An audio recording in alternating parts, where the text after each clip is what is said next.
Hello everyone, welcome back. It is Friday at last, and we got the non-farm payroll data that we were all expecting, and it indeed brought some volatility, but it wasn't enough, unfortunately, which I think it could have been enough, but people just decided to sell off, and there were other reasons why we're kind of dropping, which we'll be discussing in more detail later on in the stream, but it was a decent attempt. Seems like we paid more attention to this resistance. We hit a high today of 113,340. The resistance was at 113,338. So my positions are still open. I have not made much changes. The only change I made was yesterday, which we entered in chain link, but that was about it. Um, Other than that, I still believe, like, overall, the fundamentals for what's coming up next are the same or even better in this case. So we'll discuss that. Current price of Bitcoin 110,738. 0% movement, awesome since yesterday. But I do like this little pump that we had over here. You see this negative number? This was the same number but positive when we were up here. Just goes to show the power, the amount of money that can be made with any slight small movement, and I think it's going to be pretty significant. This area right over here, we're going to shoot up from it, I believe, very easily one of these days. Not in the upcoming 2 days, because it is going to be a weekend, and weekends tend to have low volatility. So I don't know, sometimes it's proven wrong, but you never trust a Saturday or Sunday pump, honestly. So it's either, there's no winning on the weekends. Neutral or decay. That's all you get. Or just a significant drop. So, yeah, great. I know it says everything is in the green, but that's because everything was in the red yesterday. It's like very, very small amount in the green. Nothing too crazy. So we'll be discussing all of that tonight. All right. RSI level, momentum, right in the middle there at 50. I like that. Once again, it resets. I don't know if I explained this properly yesterday, but this movement downward, it kind of resets, refreshes the amount that we can push forward. Look, we made a higher high and on the price of Bitcoin, and then a lower high on the momentum indicator, the RSI. Obviously, that meant we could be pushing much higher. We could have been pushing much higher, but we slowed down at this resistance, unfortunately. It is what it is. Now, we've come back down over here again. This is a lower low, right? We've been making, higher highs, higher lows. Did I say lower low? My bad. A higher high, and this is a higher low is what I meant to say, not a lower one. Which means the break of structure, it's not, it's not there. The uptrend is still going on, right? That's the positive news about it all. And we could tolerate a decay even as low as 107,000. We'd technically still be in an uptrend as long as we don't break below that. So I'm calling this downtrend done for now. Matter of fact, I'm considering on deleting it. I've noticed, like, I was looking at all my thumbnails and you just see that downtrend line in every one for the past couple weeks. Pretty funny. Anyways, so I'm probably gonna switch to a weekly chart over here. Okay. Yeah, I don't like where this uptrend is going to be drawn, but it's going to have to be something like this or either something like this.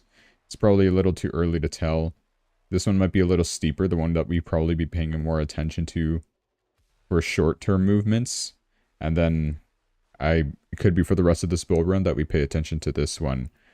At least this one for sure. Like, this is the defining uptrend for the bull run. If this gets broken, which I know it's technically pointing toward like 90,000 approximately, but I don't think we're going to see a crash of that severity, so there's no issues there. The only amount I'm really more concerned of is 98,000, if we can hold on to that, right? That's what's most likely to be defining for the bull run, because it's the super trend on the weekly chart that has not yet been broken ever since the bull run has started, and I know that it shows it over here, but I'm in the USDC chart. If you look at USDT chart, it would show you the actual history because it has more from all the way back. And I probably shouldn't have done that because it seems like it crashed my page, but it's fine. It's just you and I and a black screen. So what are my projections? What are my thoughts? I still think we're going to continue going higher. We deserve to. Rate cuts are coming. They're practically guaranteed at this point. All right, anyways, now that we're back here.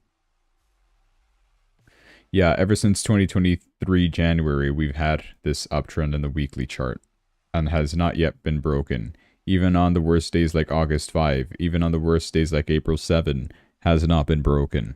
So if a terrible, terrible catastrophic day hits us, we should be seeing 96, 97, 98,000 minimum. If we do break below that, it's over for the 4-year cycle. We are approaching the end, but I still think we have, we didn't have our alt season yet. Where's my alt season? Where's my 10, 20%, 30% daily gains? I'm not seeing none of that on my portfolio. It's going to happen still. Bitcoin's already made its all-time highs. It still will continue to make all-time highs. My personal target is at 135,000 based off of fib extension for this from this bull run, right? And then Ethereum has also started making its all-time highs. Solana is showing some strength compared to the rest of altcoins. XRP kind of doing its own thing. Who cares about it? And, the rest of the altcoins that I analyze typically, Sui, Cardano, Chainlink, Litecoin, Stellar. I've also started looking at Aptos, started looking at Aave, started looking at some meme coins as well. They haven't done their all-time highs yet. And they're going to be next, right? Once Ethereum regains its momentum, breaks 5,000, Solana breaks 300, XRP breaks $4, I don't know. Yeah, we'll start seeing some all-time highs for some of these altcoins, not all, because keep in mind some of them are inflationary, and the price levels that we've seen in 2021 might not be hit for this bull run. I'm talking coins like Polkadot, Polygon, things like that. They're probably not going to see all-time highs. But newer projects, great projects, or projects that do have a fixed, not market cap, a fixed maximum supply of tokens, yeah, those could see some movement upward. I'm talking Cardano, I'm talking Litecoin, talking maybe Stellar or XRP, I guess. Yeah, I mean, XRP has started already making its all-time highs when it reached $3.60, I think. You get the point. So we've got enough in us to continue forward. I'm just in an oddly happy mood today. It's fine. All right, Ethereum. We'll talk about that. 4,321. A bit of boring price action here. Why won't my limit order get filled and then take off? Or maybe we're just expecting a good old crash over here. I love how we have a downtrend, even though we just hit like an all-time high, August 24, a couple of weeks ago. Not even. But it's still saying like, yep, we got a downtrend, and it keeps on getting pushed forward. Delayed and delayed. Realistically, though, I feel like we should have an uptrend drawn. I think it's the uptrend that was from these 2 points. That one's been canceled out, hence why we have a downtrend right now. It's fine. Resistance for Ethereum has not changed. 4,565. Support 4,175. So watch out for those levels. Cool. You know what? I said 565. 4,565. I'm changing that to 4,575. Just to make it easier. Who knows? These are just levels to pay attention to. Solana maintaining itself very strong above 200. Good stuff overall. None of my orders have gotten filled. I did have great entries at 178. I think I bought over here and over here or something. And I could have taken some good profits. I had my take profit at 219 and a stop loss at 200. It hit the stop loss first because that's just how the market works. So I'm out of Solana at the moment. I do kind of regret it, I'll admit. But I'm prepared even if it does drop. And that's why I'm not too bothered by the lack of movement that we've been seeing. I kind of want things to drop a little bit first. They say September historically is a bad month. I've tried to avoid this subject, but it's going to come up eventually. They're saying, oh, September is the worst month ever. It's historically a bad month. Hedge fund managers are always rebalancing their portfolios for the next season. That kind of deal, right? Sure, that could be a thing. But the fact that every September is going to be a bad month, I just disagree with that. And last year was proof of that. Last year, month of August was so bad uh, that we started off at like 50,000, the price of Bitcoin. Imagine 50,000 Bitcoin. Um, and then, like, how much lower are you going to go from there, from 50 something thousand in Bitcoin? No, well, we eventually started rising. I think we ended around the 63,000s or whatever the amount was. So that month ended up being positive. And this month, it's something similar for like the price of Bitcoin. We're at 100. We started at 107 or 108. I don't remember this month. And I mean, what? We're going to be lower than this? Give me a break, right? We're definitely going to end the month higher. That's just guaranteed. We can't go lower than this. If we do, like, that's the end of the bull run as we know it, right? Breaking 98,000 and below. So I still think we got it in us, though. I've got a lot of good faith. XRP, it's in the green for me, finally. I did get a good entry over here. My average price is 279. Current price is 281. Resistance at 290. Supports is kind of hard to tell, but I just used historical lows, right? Recent lows. So that's how I determine my entries for XRP. SUI is $3.38. Finally in the green as well. Although I think it was also green yesterday or day before. Just very slightly. Resistance clear right over here at 345. I think I mentioned this level before. Or maybe averaging out these three prices. 350 to, actually I was hoping for this to come down, I guess. Would work as a resistance nonetheless. It wouldn't surprise me if over the weekend this does come down to 345 approximately. To kind of, you know, follow the downtrend that we have drawn over here. And eventually a breakout of that will flip us over to a green trend, that's what we want to see with it. But overall, SUI, I'm very well exposed in it. And hey, if I'm not able to dip my toes into Solana, it's going to have to be SUI, my next victim. So there you go. Now that we're on SUI, Aptos, since it's related. Still kind of doing the same kind of price action as SUI, actually. I do have my next entry down over here. I think I might just end up ignoring that because I like Aptos where it is right now. But this is not a time to enter, and I should, you know, follow my strategy, have self-control. So I'm probably not going to do anything with it. I really want to, though. I want to increase my exposition to it. How much do I have in here? 1,000? Yeah. Probably have another 1,000 down here. We'll leave it as is. Alright. Probably really going to regret it when things start taking off. And man, we have seen everything turn green in the past. So, you know. Yeah. Cardano. 3.48% up today. Puts us in the green. We're positive 17 bucks. Our average price is 82. Current price is 83. Resistance at 86, 87.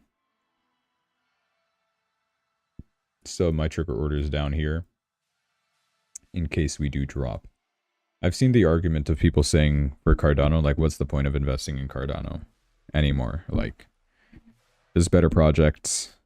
Who's really even using Cardano? Charles Hoskinson seems to be like, I don't know, struggling to find a way to stay on top, to be competitive with the rest. He's gonna have to do something with his ecosystem there. So maybe some involvement with the US government. I feel like that's like, at this point, it's become like a cop-out move. We're seeing a lot of projects do that kind of stuff. But I mean, hey, it's not to blame them or anything. Sure, if it works, it works. It brings the money in and gets your token up in value, right? So it all really depends. We shall see. Chainlink, the digital silver, $22.48. My entry is $22.87. My orders never get filled, but it's fine. Support at 22, resistance at 23.75. Well, $22.22. Yeah. For support, that's what I mean. Stellar, 36 cents. Got a big exposition on to Stellar here. Have my trigger order at 33,274. Current price is 36,039, and resistance, of course, is my entry price. And we hit this resistance twice now from Fibonacci, which it's not technically supposed to be a resistance. It's supposed to be a support, but kind of working either way. That's 0.36876 or high. Sure. I also have entry in World Liberty Financial, as you guys know.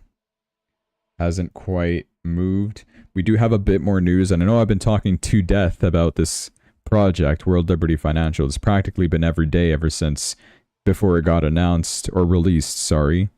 So, and I'm still going on about it, but there's just so much, like, a lot of this crypto drama is coming from it. So, it's fun to talk about. We do have new developments on it in terms of all the blacklisting and Justin Sun response and that kind of stuff. And, you know, where this project is headed. Is it over? Was it all just a big rug pull? Or is there genuinely a future for this project? I think it's the latter. So we'll also be discussing that when we get to our news section. The meme coin plays are still there, doing not much at all. Do I have trigger orders at least? Yes, I do. So I'm fine. And Aave, what is Aave doing? Ooh, this is really close to filling our order here. I kind of hope it does. Like, I do want a good exposition into Aave, and then, you know, feel free to take off to 385. That would be great. Yep. Sonic is my other play. Trigger order at 26. That might be a little too low, but I want to be prepared for when they dump a lot of tokens. Not dump a lot of tokens, but just mint more tokens to cover for their funding their projects and stuff like that. They're now involved with the US government. Not really the US government, but like US securities, ETFs, treasuries, that kind of deal. So it's good overall long term, and 400,000 transactions per second. Keep that in mind. Probably one of the best. But are people even using it? Is it even that popular yet? That's the question. Resistance at 32. Current price is 30. And my entries, like I said, 26. Good. That is all for our crypto analysis. Let's discuss what has happened today. The U.S. economy has added 22,000 jobs in August. This was our non-farm payroll data that we got today. It came in below the expectations of us expecting to add 75,000 jobs in the month of August. So this is bad for the economy. We're not getting enough jobs as we were expecting. What's going on with the tariffs? I thought that would be one of the main fears, but turns out no. What they're doing instead is slowing momentum is what this means. Let me go to the actual, that's not what I wanted. Okay, why are we seeing a lot of irrelevant countries? Clear, give me United States. Save. Non-farm payrolls, okay. I love how it's like the only thing that matters, America. Funny. We had 22,000 jobs. 79,000 was previously reported, and it was revised, keep that in mind, from 73,000. So we actually added more than last report. We actually added more, that's what it means. We were expected to add 75,000, but we added 22,000, so we're not adding enough jobs. Bad for the economy, which means Fed must cut the rates. And I mean, yesterday I shared what the rate percentages were looking like. It was a 99% chance that we were going to get a rate cut. Now it's like a 120% chance that we're getting a rate cut. Like, it's out of the question if we're going to hold rates or if we're going to cut rates. If we're going to hold rates, I mean, we are going to cut rates. It's guaranteed at this point. You'll notice the percentage. We're currently at 425 to 450. We don't see that percentage of us maintaining rates anymore. Like, that is out of the chart, out of the question. We now have an 89% chance of seeing a rate cut of 400 to 425. So that's 25 basis points. It's either that or we get a 50 basis point rate cut, which is even stronger and probably better. But I don't think it's going to happen. 11% chance that that can happen in the upcoming meeting of September. Now, that would be incredible. If we got a 50 basis point rate cut, we would moon. And that's, I don't know, maybe that does happen. Who knows? It's either that we get a 50 basis point rate cut, which might be a little too optimistic, or we are indeed expecting 3 rate cuts for this year, which would also be great. I mean, that's what the end result would be at this point. We're expecting to reduce rates by the end of the year to 350 to 375, right? 88% chance we get another rate cut in October, 78% chance we get another rate cut in December. Those odds are looking really good. 3 rate cuts for this year. And all it took was that non-farm payroll data to just change the whole spectrum of everything, right? I did mention it yesterday, like the odds of us, getting 3 rate cuts, it's not fully there yet. Like the percentage was there, but it was very small. And now, with the guaranteed rate cut that we're going to have in this upcoming meeting of September, it's like, yeah, we are probably going to get 3 rate cuts by the end of this year, is what it's looking like, the way the economy is going. So that would be great. This is probably what Trump also wants, right? And I was going to say something else about this, but I forgot. So we'll move on, I guess. So yeah, traders are increasing their bets on a Federal Reserve interest rate cut in September. Oh yes, the projections. That's what I was going to mention.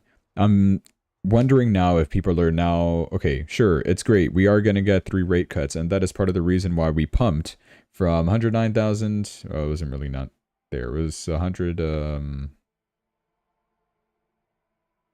Where is it? Am I blind? 5th of September. 8. Hey, I don't know. We did reach a high of 113,338 because of this, right? The fact that we are guaranteeing a rate cut. And then we dropped 4 hours later, right? And it's like, okay, what the heck? Why did we drop? So yeah, we're all hoping that Jerome Powell does cut the rates. And that being said, with the projections, will the Fed also project 3 rate cuts in total for this year? Or will they stick with probably 2? So far, they are sticking with 2 from previous projections. I think it was back in either March or May that they gave us those projections. So now we gotta wait and see. Will they do 3 rate cuts? At least 2. I'm keeping my bets on 2. I'm gonna play it safe, very conservative, because this might just be the market being a little too greedy at this point with their rate cuts. And I mean, like, that would be great news either way, getting those 3 rate cuts. That is why we hit this high level, right? 113,438. And the fact that we're at 110, it's like, okay, why? Well, that's what we're going to discuss. So, well, first of all, investment in the United States, tariffs, all this kind of stuff. CEO of Meta, Mark Zuckerberg, confirms that the company will be investing $600 billion in the United States in the next 3 years. He said this during the little tech CEO dinner that was hosted at the White House yesterday. Trump also says, this is a very bold claim, nearly $17 trillion will be invested over the coming months. What is he referring to? And that is a lot of money. This is like, you could pay off a good chunk of the U.S. national debt with this kind of money. You could abolish income taxes with this kind of money. Maybe even go as far as capital gains tax. No, I probably wouldn't say that, but, 17 trillion, that's no joke. We'll see what he's got up his sleeve. Or maybe he's just saying this to give us some optimism, but clearly it wasn't enough. Stock market versus the economy. So despite the very weak jobs report today, the S&P 500 has hit a new record high. It is now up 35% since its April 2025 bottom, when we had the whole tariff situation April 7. Why did this happen? Because the stock market can and will continue to rise, despite many Americans feeling like we are in a recession. That is another odd thing. The divergence here. Stock markets are at all-time highs. Why crypto is not all-time highs, right? US 500. Yeah, that is indeed an all-time high, 6,529. All right. We kind of retraced a little bit to 6,479, but that's fine. Jobs report was weak enough to solidify rate cuts but not weak enough to cause panic on Wall Street. So it was just right, right? And the market shows that the rate cuts are coming into higher inflation. That's what drives these prices up. Those who own assets will win as the macro economy enters a new era. You don't want to be holding on to your dollars when the money printer comes on because they will be worthless. Those who don't own assets will be left behind as the wealth gap widens, and the stock market knows this. Stocks ripping to all-time highs on weak jobs data isn't a fluke. It's a bet on easier Fed policy. Market loves the rate cut setup, even if it's coming with inflation risk. That fuels risk-on flows for those holding assets, while workers lag, deepening the wealth divide. That's basically what it means.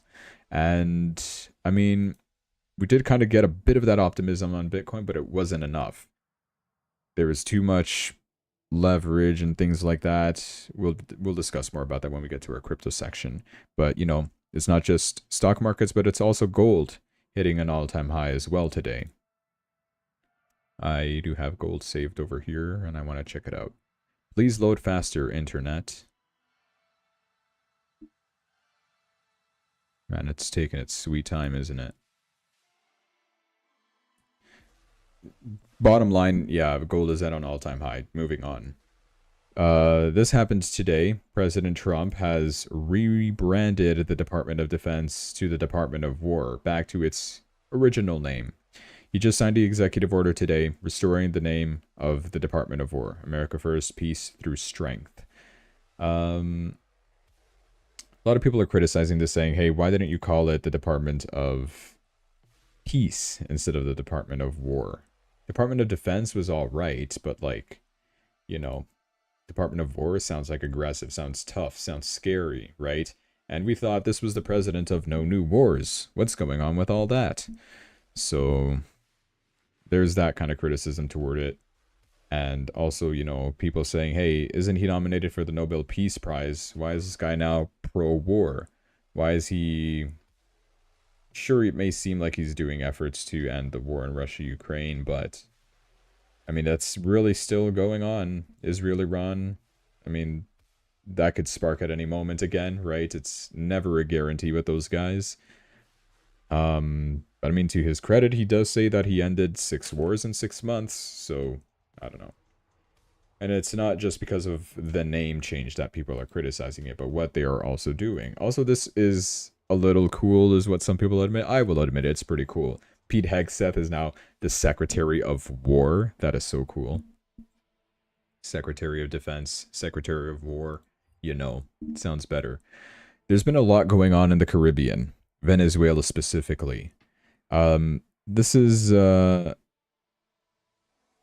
it's just been looming in the background, and it had to do with this back and forth of, you know, Trump and Maduro, President Maduro.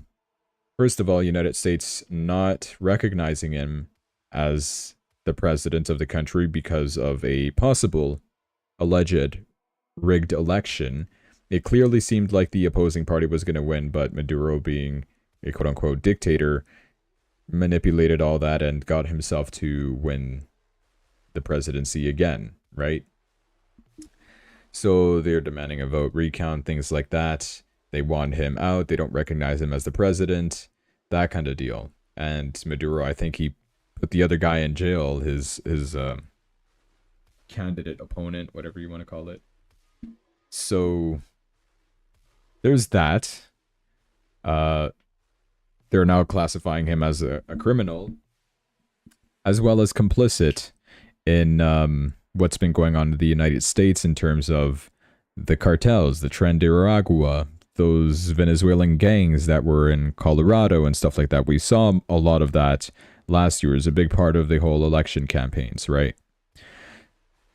Trump is considering launching U.S. military strikes on terrorist cartels inside Maduro's Venezuela, on top of taking them out of the Caribbean. The Department of War is going to war with the cartel terrorists. Here we go. So, fitting name now, the Department of War, for this kind of operation. And I mean, yeah, these guys really don't like each other, is what it seems like.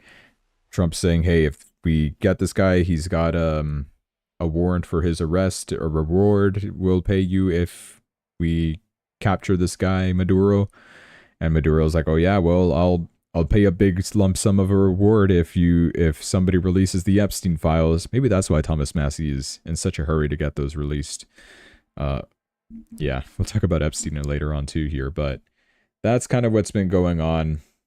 There was also some footage, it's not this one, but the United States was destroying some ships that are bringing in fentanyl from that kind of area, narco terrorists, right?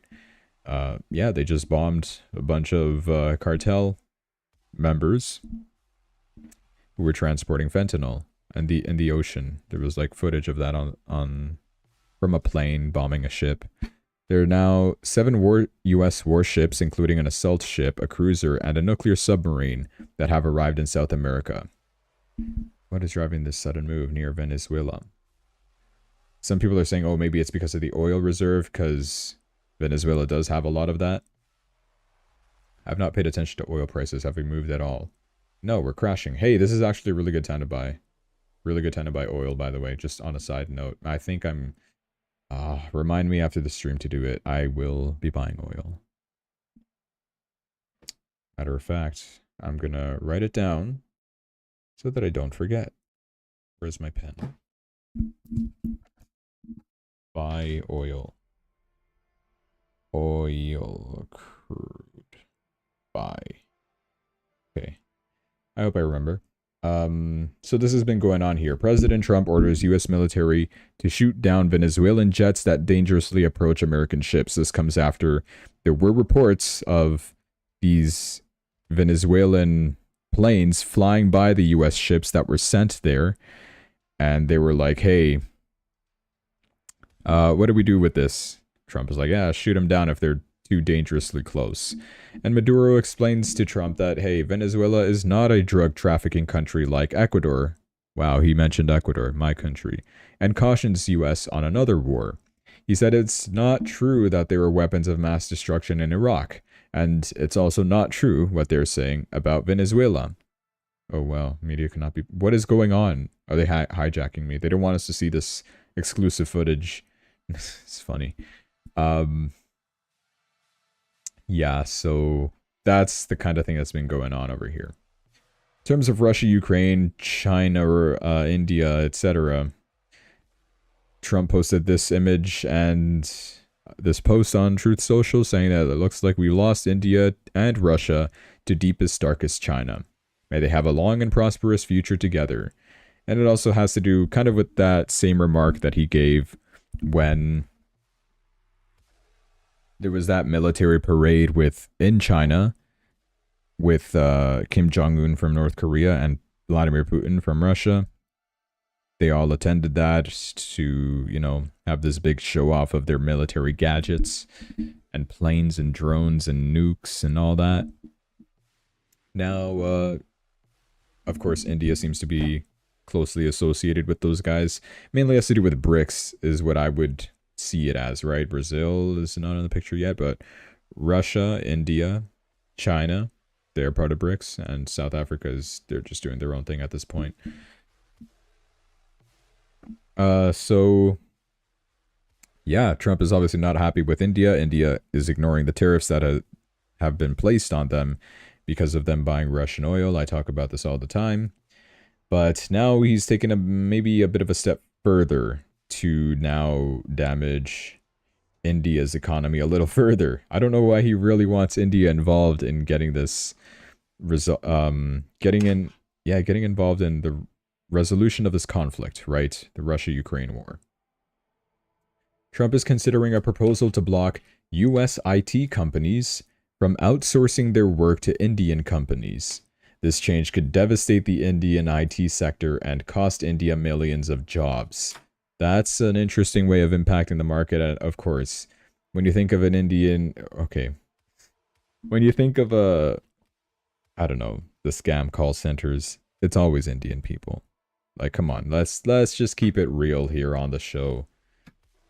It's every time you get a scam call, it's never, you know, a grandmother. It's never a average white young conservative male. It's never a gorgeous woman from Europe. It's none of that. It's the Indians with their little accents, you know. You know what I'm talking about. Not to okay, not to be rude or anything, and I'm not causing hate, none of that stuff, but it's just true. Come on. It's always the Indian scam caller kind of deal, and it's not always just scam callers, but it's always like customer service stuff.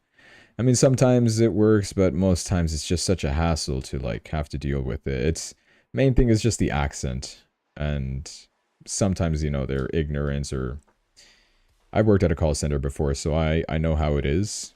But I mean, come on, we can really do better as customer service agents, like really. So I was great at my job, right? Nobody had any complaints about me. I was always praised for my work, not to brag or anything, but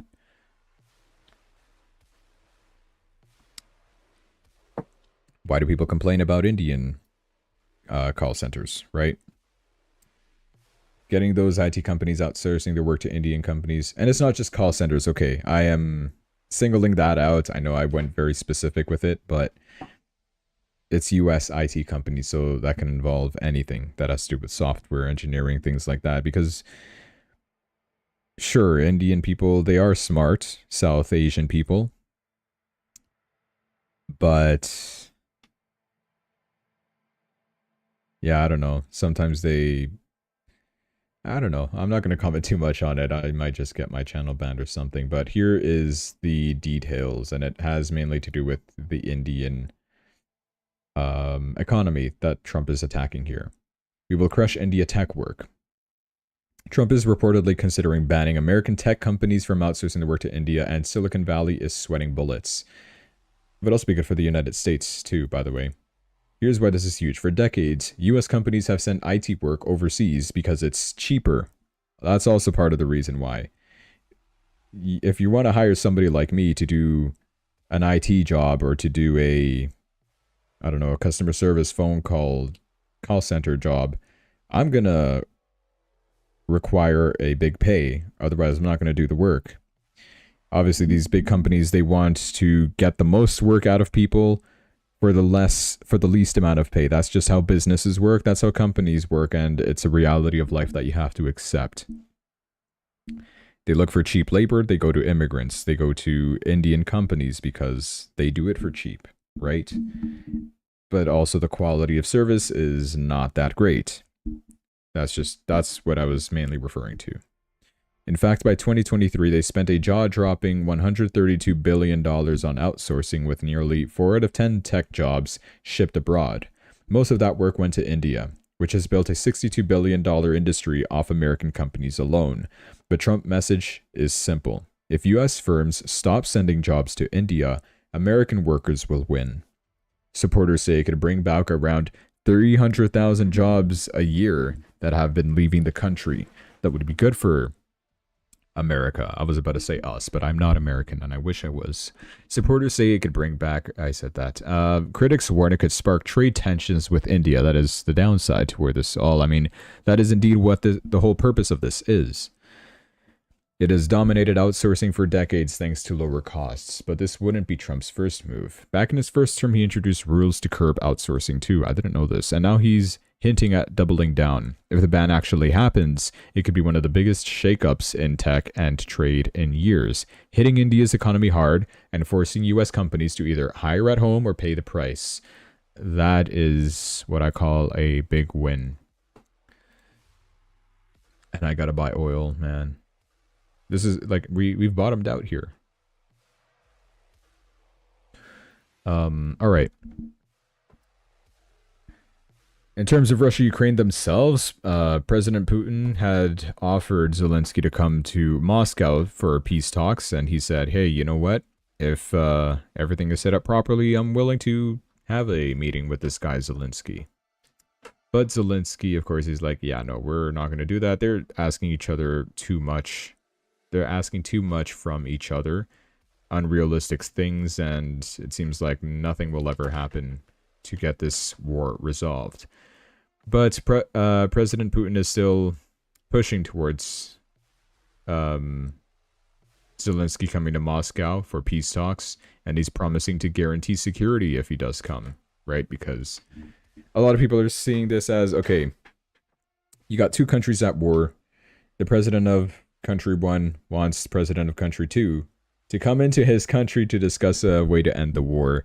I mean, he's just going to take him as prisoner or maybe execute him and then finish up the war by force, right? So that's basically not political suicide, but just, yeah, genuine suicide for himself. Doesn't want to do that.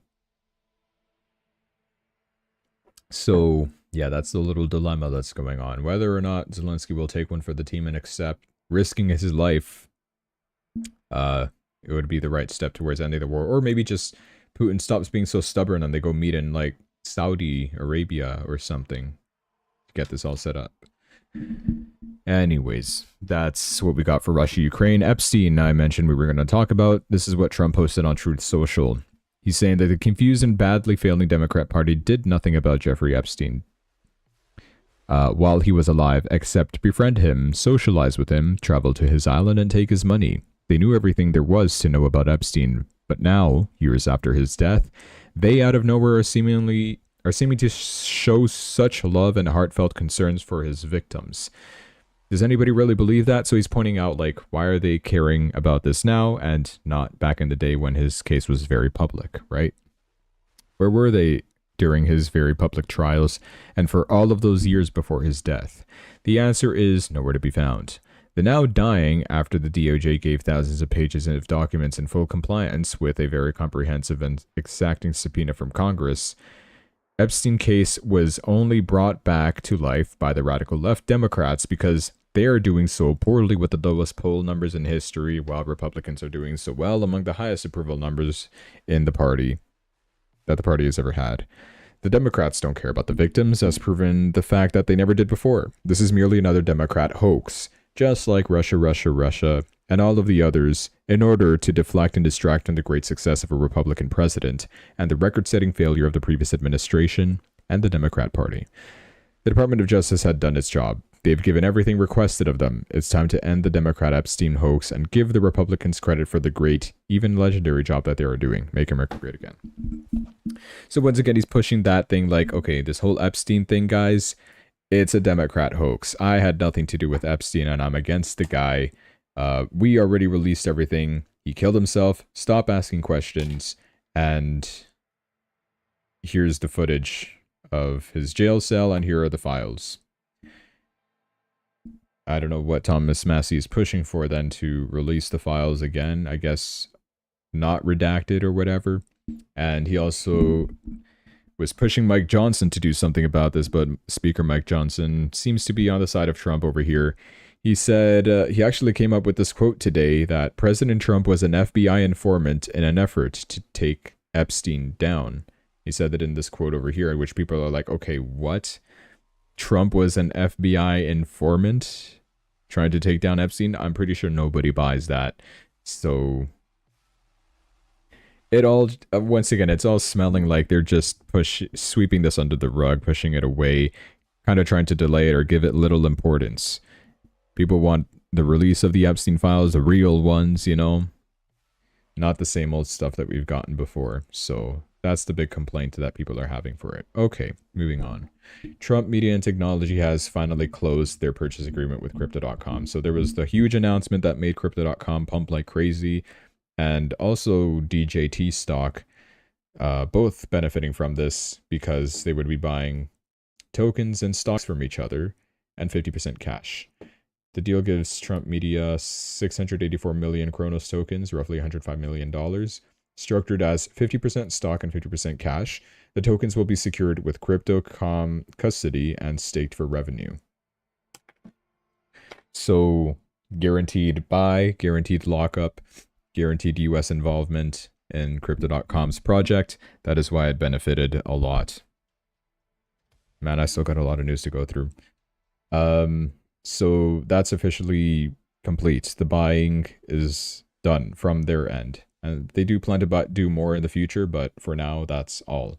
We have officially begun our work to make Kronos great again. Trump Media has completed its acquisition of the 684 million Kronos as part of our strategic partnership. Kronos is now stored and staked with Crypto.com custody. Great.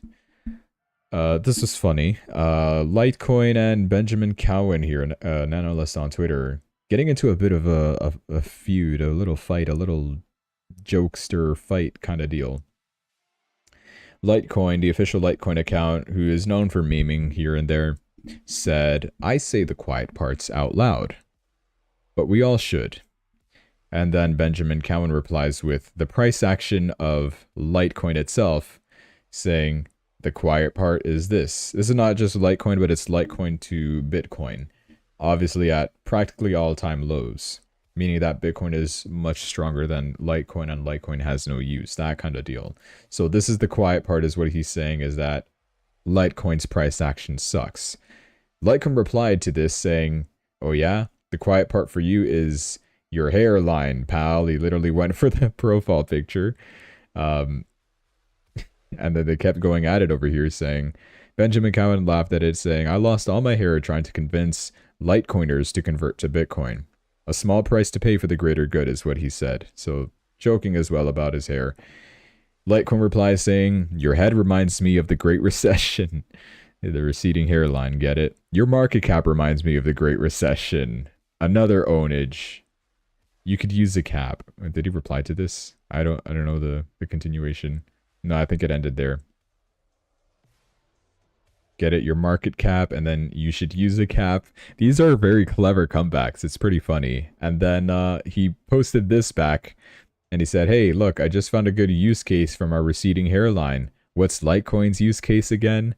No response from Litecoin, but yeah, it's pretty funny. They're going at it, and it's refreshing to see this on your timeline. Very funny. Litecoin's official Twitter account just going at it on on crypto investors. I mean, fair enough, deserved. What is going on with Litecoin? Why price no go up? You know? Hey, I'm in the green though. Finally.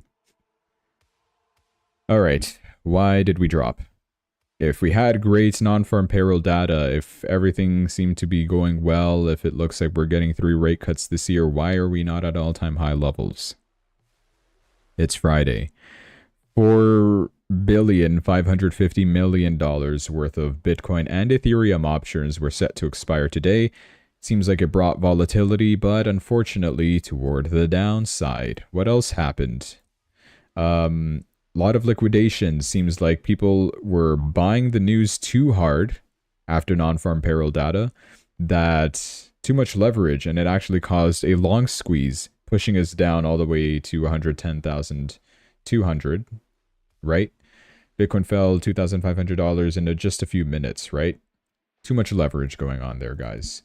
And another unfortunate bit of news that came out, it had to do with Michael Saylor's MicroStrategy company joining the S&P 500, and I talked about this since last week, and I reminded you yesterday. Today was the day where that decision was going to be made, and it looks like they didn't get in, unfortunately. MicroStrategy is not going to be a part of the S&P 500, at least not for now, which, I mean, who loses here?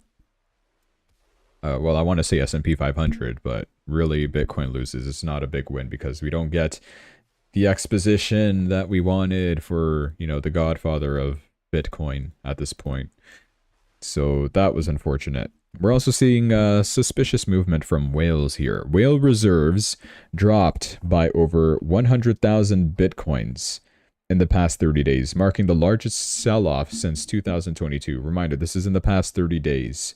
We do know that whales have been taking profits, and I mean, that's just Bitcoins that are being added back to the exchange. People that think that 124,000 was the cycle top, that is why they are selling. And we did get confirmation of, you know, this drop right over here had to do with a whale just dumping, what was it, 40,000 Bitcoins right on the market? That kind of movement. Largest sell-off since 2022. Whale exits often signal capitulation bottoms.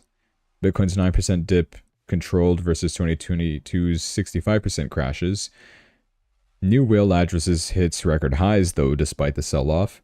This could mean that smart money is just redistributing and not fleeing, right? 100,000 support still holds. ETFs are stabilized. Structural demand will always beat paper hands. I agree with that. And part of the reason why I'm not too concerned with the drop. MicroStrategy not joining the S&P 500, sure, it sucks, but I mean, I think S&P 500 loses, honestly.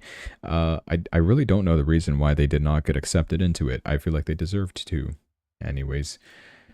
And moving away from Bitcoin onto World Liberty Financial, here is the response from Justin Sun. If, for context, if you don't know what happened, there was accusations that Justin Sun, after saying he would not sell his millions of dollars worth of tokens, actually did send the money to an exchange and had the exchange sell it after selling user funds who were staking their World Liberty Financial, which is a big no-no, and so World Liberty Financial took it upon themselves to blacklist all of Justin Sun's wallets where he could not sell. So this is his response to everyone, to the World Liberty Financial's team and the global community. Get ready.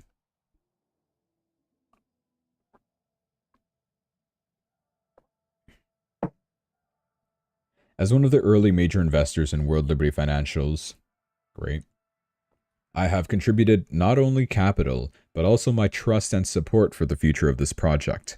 My goal has always been to grow alongside the team and community and to jointly build a strong and healthy World Liberty financial ecosystem. However, during the course of operations, my tokens were unreasonably frozen. As one of the early investors, I joined together with everyone. We bought in the same way and we all deserve the same rights.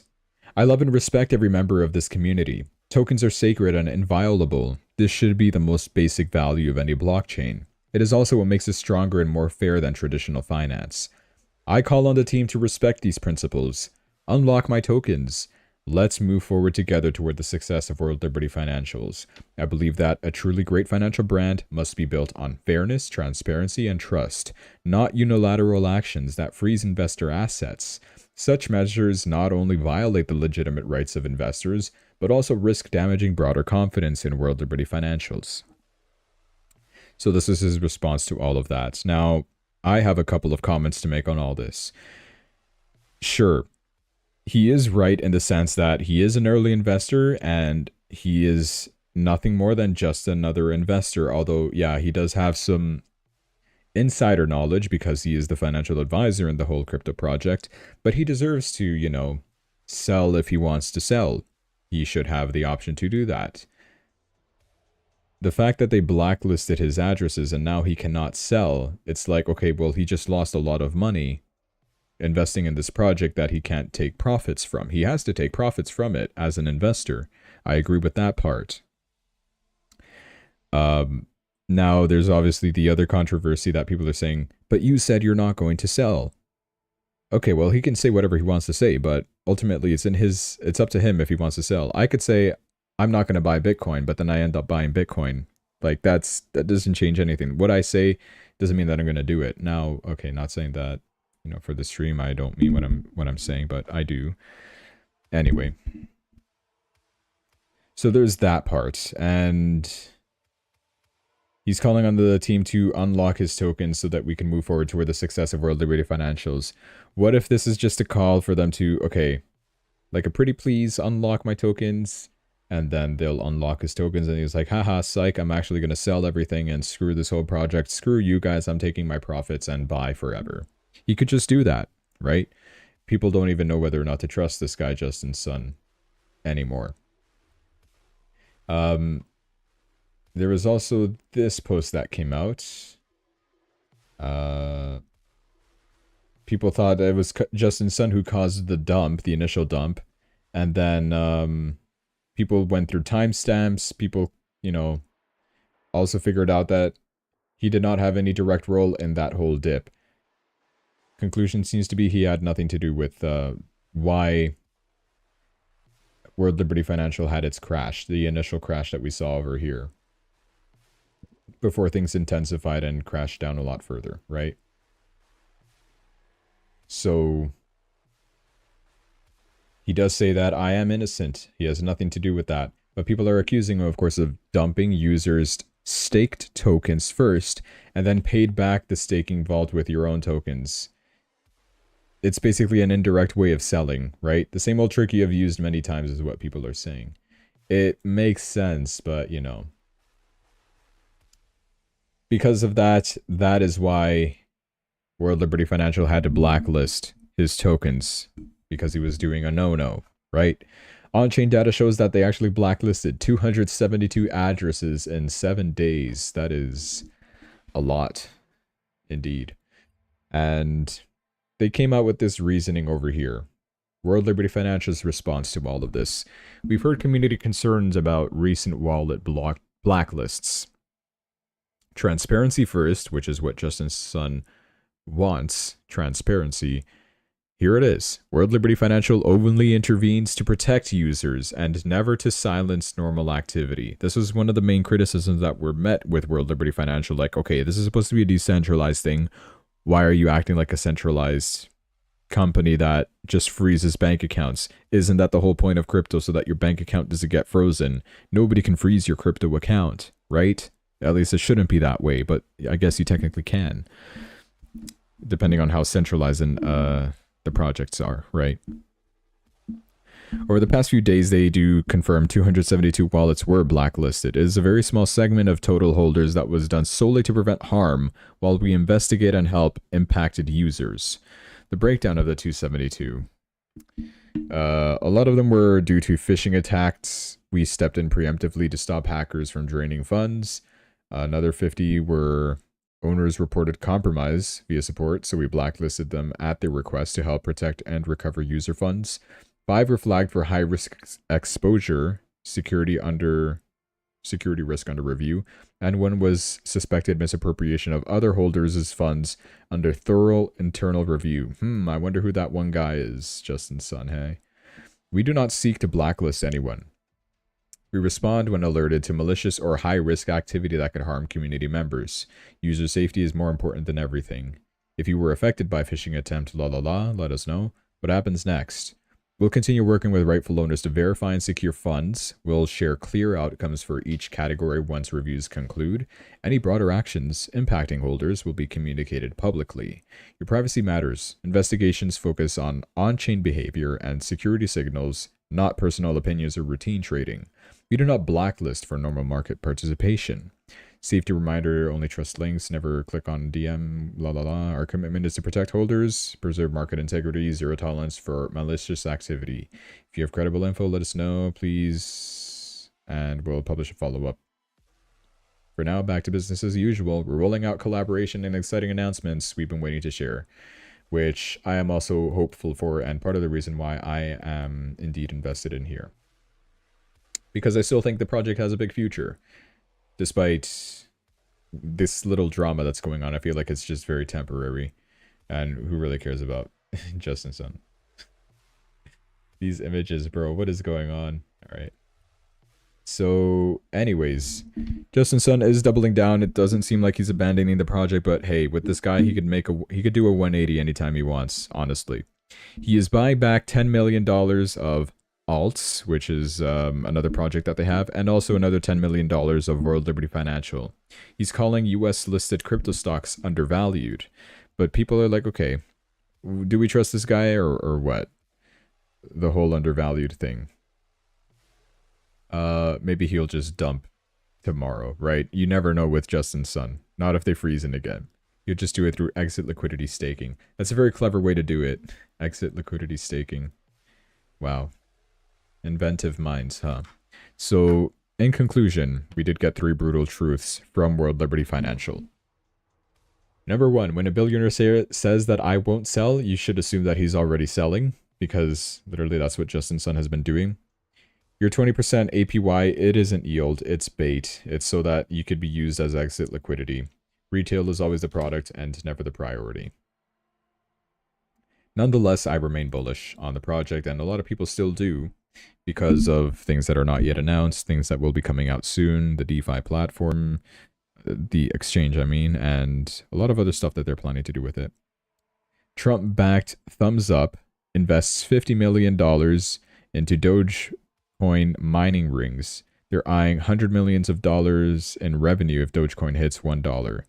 I don't know about that one, but hey, they're buying Dogecoin, so that's good. Here's another Dogecoin news if you care. Rex Osprey Dogecoin ETF could come as early as next week, potentially becoming the first Doge ETF to market, according to Bloomberg's Eric Balchunas. Has Dogecoin even moved at all because of this? We're up 1%. This is painfully low. And who really wants a Dogecoin ETF? How would a meme coin ETF really work? Like, really? We also had that company that crashed 50% because they announced a Dogecoin strategic reserve. Like, I wouldn't trust it at all, and I would stay away from Dogecoin entirely. Even as, like, buying into it, I wouldn't do it. Sol Strategies becomes first Solana treasury company to be approved for NASDAQ listing. That is good indeed. And last bit of news. Circle, USDC company, you know, they've been on the crash. And technically really good levels to buy if they are still low. Yeah, they are still low. Oh my gosh, look at this. I've been drawing out all along over here. I was looking at RSI stuff, right? I was like, look, we were oversold over here and we go up, right? So it's good. Let me just delete all this. Downtrend still prevails on it. What is this Fibonacci line that I have? Ooh, we broke through that support. So we are indeed oversold. Or we were. I still said, like, hey, we can still drop all the way down over here. I guess in my little analysis that I drew over here. I even drew all over the RSI. Look how crazy I am. Just deleting all this with one hand still. I know I still have not fixed my mic. But I still think this is a good opportunity to buy Circle. It appears to be under significant pressure today, and the reason is because its income is highly sensitive to interest rates. Any downward trend in interest rates could have a short-term negative impact on its earnings. Contrary to popular belief, right? We would expect, okay, lower interest rates should get money flowing and should benefit companies and get them good earnings. Not for Circle. And on top of that, Hyperliquid, which we know holds 7.6% of the USDC supply, they announced that they will be launching their own stablecoin, so they will no longer be needing USDC, right? Or it would be a competition. It would indirectly pressure tokens like Circle by increasing competition within the ecosystem. These two factors combined are likely to increase short-term volatility for Circle and lead to downward price movements. Risk for investors have increased, but in the long term, the token's role with the ecosystem and its potential uses may offset this pressure. And that's what I agree with. That's the kind of vision that I have for Circle. Yes, Hyperliquid will be taking some of the competition. We'll be bringing some of the competition, is what I mean. And I don't even know. USDH is what they seem to be releasing as their new stablecoin for Hyperliquid. That is interesting. You can trade on Hyperliquid with their own native stablecoin. Because you'll notice all the time on Hyperliquid, it's always anything with USDC. There you go.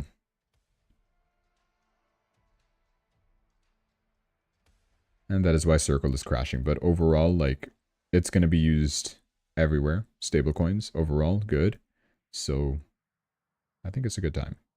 Not financial advice. All right, that concludes the stream. Great. Thanks guys so much for watching. Hope you enjoyed. Make sure you like and subscribe. I'll see you tomorrow. I'm not gonna be streaming tomorrow. I will be busy. I do have plans. Maybe Sunday. Expect low volatility next week. Expect CPI, PPI. I don't really think it's gonna do too much to the market at this point because like rate cuts are already guaranteed. So thanks to non-farm payroll data, that's all set. Just expect liquidations from here to 117K, hopefully next week then. Seems like this week was too boring. We didn't get too much of a big rise, but baby steps. We're on our way there. So stay strong. Suiton.